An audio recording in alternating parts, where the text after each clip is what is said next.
अस्सलामुअलैकुम everyone, welcome to the brand guide. Discrete structures के lecture number 4 में आज हम लोग पढ़ने जा रहे हैं प्रेडिकेट एंड द क्वांटिफायर्स। तो चलते हैं अपने लेक्चर की तरफ। What is predicate? जैसे आप लोगों को इंग्लिश लैंग्वेज में, इंग्लिश ग्रामर में पता होगा कि प्रेडिकेट बेसिकली आपके एक सेंटेंस में एक सब्जेक्ट होता है और एक प्रेडिकेट होता है। Predicate is basically that expression of your sentence that answers the question of what basically your subject is doing at that particular moment. For example, हम लोग एक सेंटेंस लेते हैं, he goes to school. यहाँ पर हमारे पास दो पार्ट्स हैं सेंटेंस में. One is the subject, that is the first part, and the second is the predicate, that is the second part.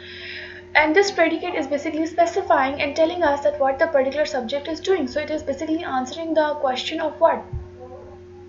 इस तरीके से अगर हम लोग discrete structures में बात करें, so discrete structures में अगर हम लोग ऐसी statement ले लेते हैं, for example x is greater than 5. so यहाँ पर basically हमारे पास subject क्या होता है x, and we have a predicate of this that is greater than 5. तो इस वेरिएबल के अंदर हम कोई भी वैल्यू डाल सकते हैं जो कि इस पूरे के पूरे एक्सप्रेशन को स्पेसिफाई करे. सो इस पूरे एक्सप्रेशन को हम लोग प्रेडिकेट बोल सकते हैं. कैसे बोल सकते हैं? बिकॉज ये किसी सब्जेक्ट के साथ इसका कोई characteristic that should be greater than 5 ये स्पेसिफाई कर रहा है.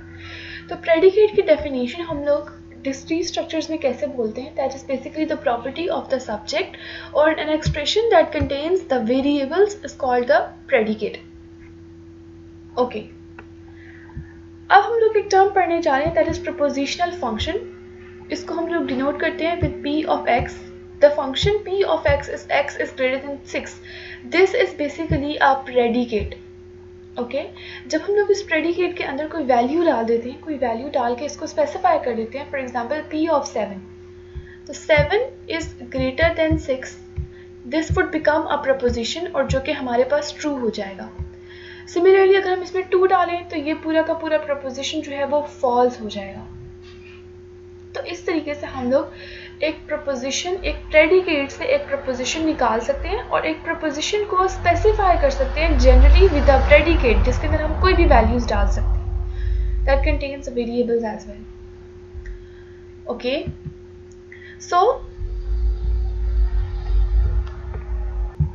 so the collection of values that a variable x can take is called x's universe of discourse.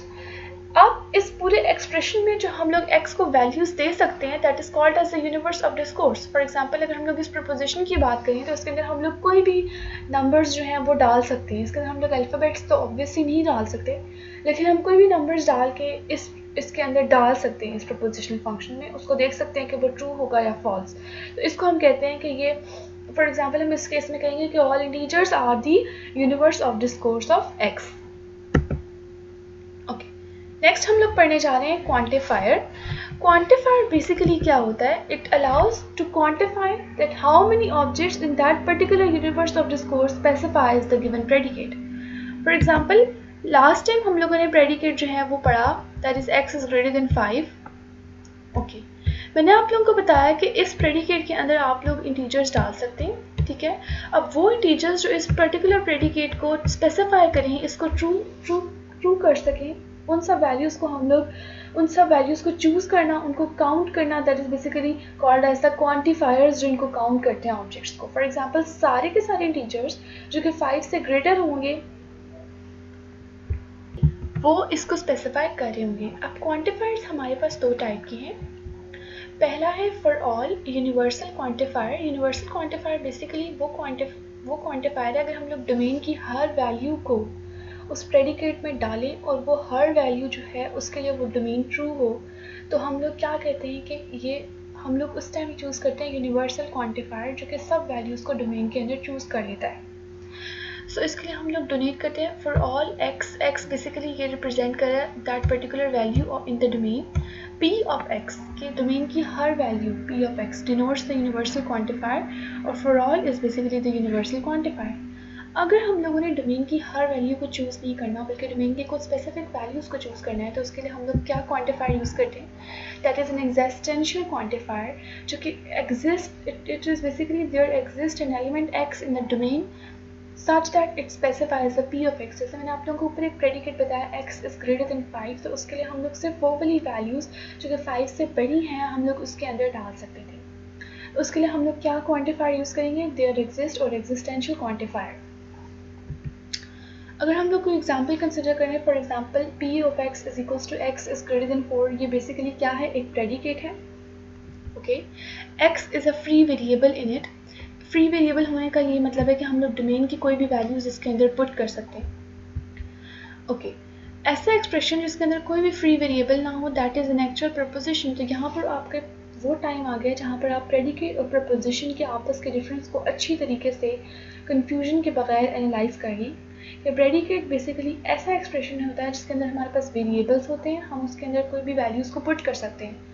लेकिन प्रपोजिशन क्या होती है, that contains the actual values. For example अगर मैं कहूँ 7 is greater then 4, so this is a preposition which can be either true और false. Predicate के बारे में आप ये नहीं कह सकते कि वो ट्रू होगा या फॉल्स होगा, बिकॉज उसके अंदर कोई वैल्यू स्पेसिफाई नहीं होती।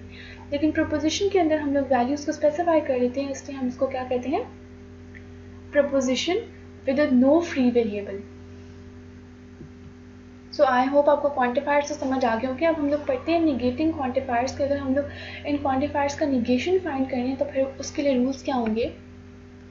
ओके, बेसिकली अगर हम लोग फॉर ऑल का निगेशन लें तो वो देयर एग्जिस्ट आता है, और अगर हम लोग देयर एग्जिस्ट का निगेशन लें तो वो फॉर ऑल आता है। तो ये आपस में एक दूसरे के इन्वर्सेस हैं, ठीक है। निगेशन हम लोग इसका ले सकते हैं। अब निगेशन करते हुए आप लोगों ने एक चीज़ का ख्याल रखना है कि डोमेन की निगेशन नहीं होती है, बल्कि आपके फंक्शन के ऊपर निगेशन आप लोगों ने अप्लाई करना है जब हम लोग निगेट करने लगेंगे। तो इसी तरीके से फॉर ऑल का निगेशन जो है वो देयर एग्जिस्ट है और देयर एग्जिस्ट का फॉर ऑल है। Thank you so much for watching this video. I hope आपको ये लेक्चर अच्छी तरीके से समझ आ गया होगा। Do like, share and subscribe our channel, follow us on our Instagram and follow us on our YouTube channel. Stay tuned for more content. Until next time, Allah Hafiz.